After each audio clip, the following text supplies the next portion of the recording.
never having an ulterior motive when writing has always been like a strict rule of ours. Like we just want to make music that we like and we're proud of. There's no goal to get it on the radio or a playlist. We just like to make music.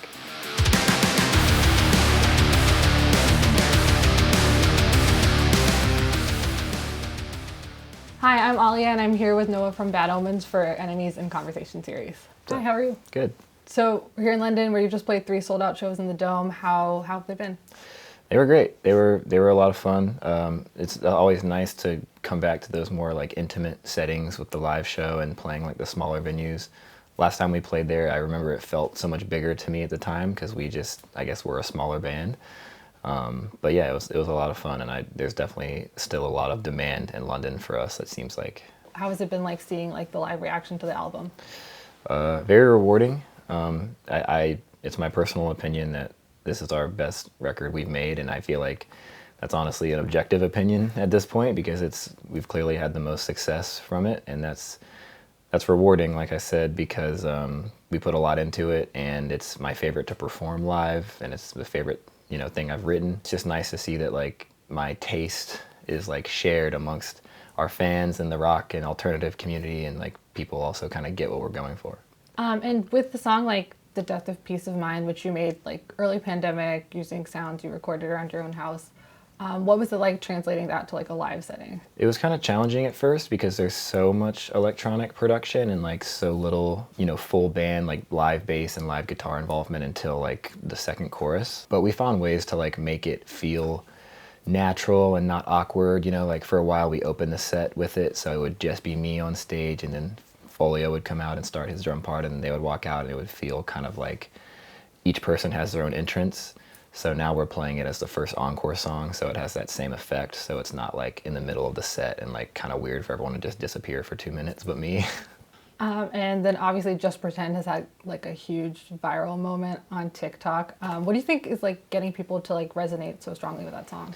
I think it's just something as simple as it's a really great song, and that like good songs kind of do that regardless of genre. And Just Pretend doing well on a platform like TikTok is nice because to me I feel like it transcends genre and like rock or metal to a way that like even people that don't particularly listen to that type of music very often really like it. And that's always been the goal with this band, is to like expand the musical horizons of people both in and out of rock. Like I want people that don't listen to rock and metal to get into it because of our band, and I want people that only listen to that to get into other genres because of our band. Yeah, and you've said that you kind of experimented so much that you kind of don't feel like a rock band anymore. Yeah, that's kind of like a jarring take, I feel like, for the rock community, because it's definitely like there's a lot of elitism in the rock and metal and like gatekeeping. But I like to feel like we're so experimental at this point that there's songs I would say are industrial songs with rock influences, whereas most of the time you're a rock band and you start experimenting with electronics and you're like, oh, we have influence from electronic music or industrial music. But with us, like, we almost start with those elements to the point that throwing in guitars or live drums is like us adding rock after the fact. And like across your 3 albums, there's been like a steady progression from like a more, I guess, like straightforward metalcore sound to like a more experimental like pop leaning sound. Do you think you're gonna like continue in that direction, or are there new places you want to go? Well, I really found my voice on this album, and there's still so much I feel like I haven't discovered with my voice, and that's been very rewarding. And I think people kind of gravitate towards, and again, more so like the metal community, that kind of, I've noticed they sum everything that's not rock or metal into pop. Like there's not so many variations of pop, like dark pop and indie and like bedroom pop or whatever. And they kind of all just reduce it down to just pop because pop is very vocal focused. But because of what I've been able to do with my vocals, that's why this record is so vocal focused, and like the production is built around, nuances in the vocal takes and like the lyrics and the subject matter and, just the emotion that you can deliver in a vocal. And that's why, like, despite how much time we put into the vocal production, we didn't go that heavy on like layers and stuff. Like it's only what needs to be there is there. Like there's only like one harmony per side, and we didn't do like a lot of doubles and verses. Like we wanted it to feel very intimate and like just, like close especially if you're listening in headphones. Yeah, I think like that's one of the reasons I think people are like Just Pretend is doing so well, is it's such an emotional song, and you have that like emotion in your voice. Yeah. I love the vocal takes in Just Pretend. That took a long time to track and get the exact one that I wanted. And then the story of how you wrote that song, I think you said that you were trying to like prove how easy it is to write like a radio rock song. Yeah, we were all talking last night actually and laughing about this because like right when we finished the show, our manager was actually there and he told us that like we officially like hit the media base #1 like threshold or whatever. It needs to be there for a couple days or something.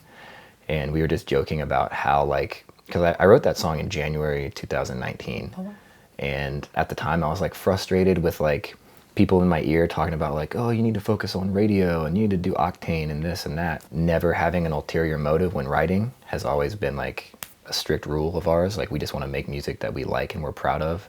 There's no goal to get it on the radio or a playlist. We just like to make music. So with Just Pretend, it started as like this ironic like butt rock song. Like even the way I was singing in the demo, like I was like doing this exaggerated bravado. It sounded like Shinedown or Godsmack. Like it sounded way more manly than I naturally sing. And by the time we finished the chorus, as silly as the vocal sounded, I was like, this is actually a really great chorus. Because I was kind of just like freestyling. It was a very natural, like I had written some chords and I just started singing in the booth over it. And this like melody came out, the lyrics came out like really quickly. Yeah, so last night we just realizing that a song that was written to like poke fun at how easy it is to make radio rock is now #1 on the radio rock charts is like the most ironic full circle moment this band will probably ever have. But it also like there is like a positive twist on it, which is like you can have fun, you can goof around and like really make something amazing, because that's how it started. I was just goofing around, like joking, like kind of being like petty almost. And then I was like, oh, this is a nice song, we should like take this serious. And that's what we did. And now 4 years later, it's #1. And yeah, and with that song being really like charting well on radio and doing well on TikTok, you've had like a huge viral moment on your third album. Was it helpful to have all those years of like experience before you got? So helpful, so helpful. Especially like, I can't speak for everyone in the band, but I'm sure they would agree. Like me personally, my job as a singer, I feel like I really came into my own over the last year and a half.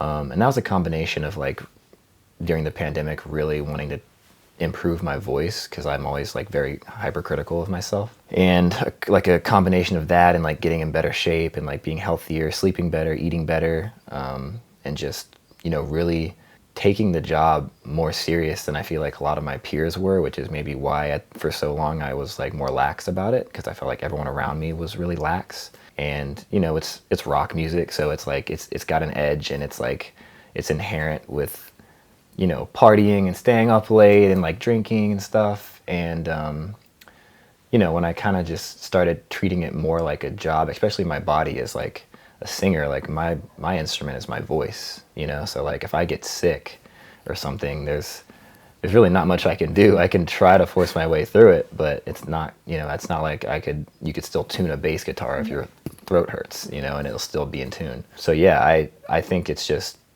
a lot of like self-criticism that everyone in the band like, you know, has. We're all very hard on ourselves and it pays off. You know, we try to like split the difference and also have fun and like be relaxed, but we take the band so serious. And I think that like anything, like that hard work just kind of translates, and it's brought us to where we are. And we would not have been able to seize this moment that we're having right now had we not had that experience and like learn those lessons. And you know, And going off of that, you said that making The Death of Peace of Mind sort of changed you as musicians and songwriters. What else are you like sort of pulling forward to take with you into new music? I don't know. I like to make our live show, especially like meta, if that makes sense. Like there's a lot of like, it's hard to explain, but like I like to put like clips from monologues and movies that I like that maybe relate to what my interpretation of our songs are into the live set. And I like our music to, if not make people like feel a certain way, like think a certain way. And like, you know, it's hard to do with music because it has to be like poetic and nuanced, and like it has to rhyme. So you can't like, it's not like rap where you have the luxury of like really being direct and like, you know, saying everything you want to say perfectly. But that's like what the beauty of like doing press and like interviews are. Like people get to ask me what my interpretations are about the songs and like my intentions, and then I can be a little more clear with like what mine are. But at the end of the day, like it belongs to everyone else now. So like I want people to do their own thing with it, you know. Speaking of live show, I was there on Friday, and you brought out Sam Carter from Architects. Yeah. Yeah. And you guys are fans of Architects, so what Yep. was that like? We've always been big fans of Architects, and they're with the same management company that we are, MDDN, and that was actually my first time meeting Sam, Oh, wow. ironically enough. But our manager set it up and was like, "Hey, Sam isn't obviously like you're going to London. Cool to meet you guys. Like link up, maybe even like do a guest spot on stage if you like have a song you think he would do a cool job on." And Mercy, the song that he hopped in on, like when we wrote that, it was like definitely a time I was listening to a lot of Architects, so there's probably some inspiration there for sure, if not even like a little biting. But it's like a song about global catastrophe and just how like the human race has kind of condemned itself and contradicts itself so much, especially as far as religion is concerned. Yeah, I was like, that would be the perfect song for him to come in, you know, just because of my experience listening to Architects. And yeah, it was really cool. He crushed it. And we don't usually do like guest spots on stage on tour. We've done it a couple times, but that one was like, we have to do it. Like, it's Sam in London, like it's perfect. It's awesome. Do you think you'd want to like work with him in the future on anything? I don't know. I wouldn't be opposed to it, but as far as like collaborations go, I have like a weird like like with our band and our brand, I feel like I like to keep it like its own thing. Like I don't like crossovers, like universe cross, like the metalcore multiverse. Like I'm not really into that. Like I kind of like us to have our own thing. If it was a really cool song and it came out, like I was very excited about it, absolutely. But I would never like, I guess what I'm saying is I would never like have or do a feature just for like the networking cross fan base, like, you know, clout aspect of it. Like I want it to sound cool. And you talked about gatekeeping earlier. Do you think like this, like we're getting to a point where like, I think the metal community is becoming a little bit more open-minded? They are reluctantly. They can't help it. I think I think bands like us and Sleep Token in particular, because they're also very experimental, it's just so good that like people can't help but like it. And those people, like, because we're kind of born in this side of music that you would call metalcore or alternative rock or metal, whatever, it's hard to like put us somewhere. Like every now and then I check in on the metalcore Reddit threads, and they're always arguing over like what can and can't be put in there as far as Bad Omens and Sleep Token goes. And I love that, like, it seems like the only thing they talk about is like how they can't talk about us in there. But like, I don't know, as far as like core goes, metalcore, like it feels like a spectrum now that like people are trying to narrow down and be like gatekeepy on, but then newer fans are like, no, like I like all of it. It's a really jarring comparison, but it reminds me of like when Lil Nas broke on the country charts, and everyone's like, that's not country. And he's like, kind of like, country's a spectrum, you know what I mean? It's got country influences and the subject matter and even like the visuals. And it reminds me of that, where it's just like so different, but still also rooted in like the only genre that has like breakdowns and heavy guitars, that people are just confused and don't know how to act, and they want to label it. But I don't think it needs to be that complicated. I think people can just listen to it and enjoy it, and it's like, it doesn't need to be a discourse at all times about what type of music it is. Have you started looking towards like making new music at all? I want to so bad. We've just been touring so much. We've been so busy. When we were home after the last tour for like a month, I started a new song that I'm very excited about. And I know Jolly, he writes a lot more on the road than I do, like on his laptop, but I need like space, and I need like my studio, and I don't know, I'm not like comfortable writing on the road. But that's like the thing I'm most eager to do with the next big chunk of time off we have, is just work on music. And you just put out the acapella versions of the tracks. Are you also, I heard some chatter about like unplugged versions? Yeah, we every day in the VIP, people ask like when we're doing an unplugged version, and then someone else is like, and when are you coming to this country? Like, you can't have both.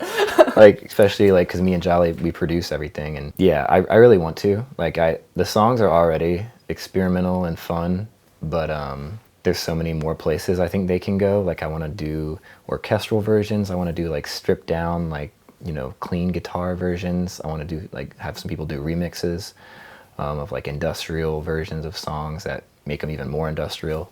But yeah, there's no definitive plans yet. We just have been too busy. And I know that when we're not busy, we're going to want to write new music. So it's going to be tricky to find the time, but it's definitely in the back of our heads. So I've seen a couple bands, and you've tweeted, or Bad Omens has tweeted about this, but like there's been a lot of talk about venues taking cuts of merch. Yeah. Yeah. What do you think needs to be done to like? It's like a very multifaceted issue, I feel like, because there are situations where tour packages and agents like kind of rob the promoter blind because they have too high guarantees for bands that don't draw tickets that warrant that price.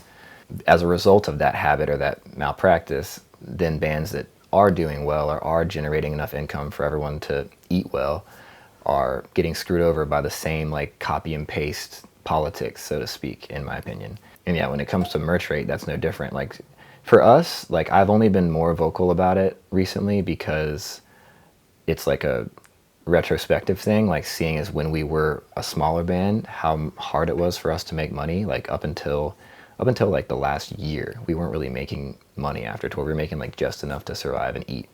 Not that we're like a very like, you know, triumphant band, like always like championing all the, like the people, like or anything at all times, but like I do think we could use our newfound platform as a band with a lot of awareness, like to help make things better for smaller bands that are starting out, that are struggling financially, that don't even know about some of these practices or know that they can say no, or like know that they can like negotiate, and like don't know when to ask for more, because so many people in music are just so grateful to be here at all and to get any opportunity, because it's such a competitive, oversaturated market that you get like very quickly comfortable with being like walked on, you know? And like it happened to us, it happens to so many other bands. And it's kind of just unfair, in my opinion. Like artists and fans kind of run the industry, you know? Like we play the show and we bring the people to the show, and then like no one's going to a venue just to drink with no band playing. Like no one's going to that venue just to fucking socialize there, you know what I mean? So I don't know, I could talk about it for a long time, but in short, I think that there should be more conversations about it, so it's a little more fair and not so just heavy-handed into like the suits pockets, so to speak, you know? Like I think everyone deserves a bigger slice of the pie. Well, thank you, and thank you for taking the time to talk with me today. Yeah, thank you.